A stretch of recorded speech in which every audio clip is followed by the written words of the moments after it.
প্রস্তুতি সম্পন্ন করেছি। ইনশাল্লাহ যথাসময়ে নির্বাচন অনুষ্ঠিত হবে বলে আশা করি। জগন্নাথ বিশ্ববিদ্যালয়ের প্রথমবারের মতো যক্ষু নির্বাচন অনুষ্ঠিত হতে যাচ্ছে। শিক্ষার্থী, শিক্ষক সহ সমস্ত জগন্নাথ বিশ্ববিদ্যালয়ের পরিবার উচ্ছ্বসিত এবং সবাই উৎসবমুখর পরিবেশে স্বচ্ছ একটি নির্বাচন সম্পন্ন করার জন্যে নিরলস চেষ্টা করে যাচ্ছে। ইতিমধ্যে আমরা সকল প্রস্তুতি সম্পন্ন করেছি এবং সেই প্রস্তুতিতে আমরা সন্তুষ্ট।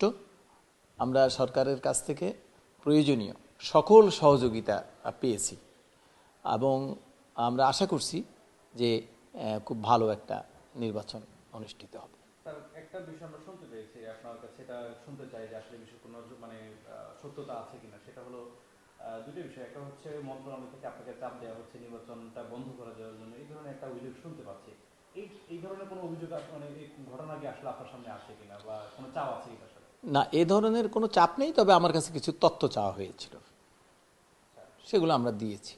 নির্বাচন স্থগিতের বিষয়ে কোনো আলাপ? না, এ ধরনের কোনো চাপ নেই, এখন শুধু তথ্য চাওয়া হয়েছে আর কি, আমরা দিয়েছি।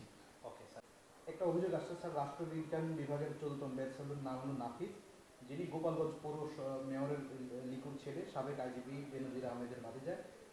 এই ব্যাচে ভর্তি শেষ হয় 1200 সিরিয়াল পর্যন্ত, কিন্তু তার সিরিয়াল ছিল 3000 এবং সেখান থেকে তাকে টেনে আনা হয়, ভর্তি করা হয়।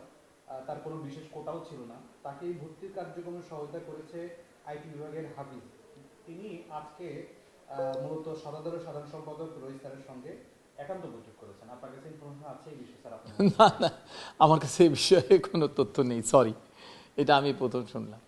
তবে আমরা খোঁজ করে দেখবো যদি তেমন কিছু ঘটে থাকে। Thank you. নির্বাচন সুষ্ঠুভাবে হচ্ছে ইনশাআল্লাহ? আলহামদুলিল্লাহ, we are trying our level best. এবং আমি সাংবাদিক ভাই, আমার শিক্ষার্থী, আমাদের শিক্ষক কর্মকর্তা, সমস্ত জগন্নাথ বিশ্ববিদ্যালয়ের পরিবার সহ সবার সহযোগিতা আমরা কামনা করছি। যথাসময়ে নির্বাচন হচ্ছে, আমরা সেরকমই আমরা প্রস্তুতি সম্পন্ন করেছি। ইনশাল্লাহ যথাসময়ে নির্বাচন অনুষ্ঠিত হবে বলে আশা করি।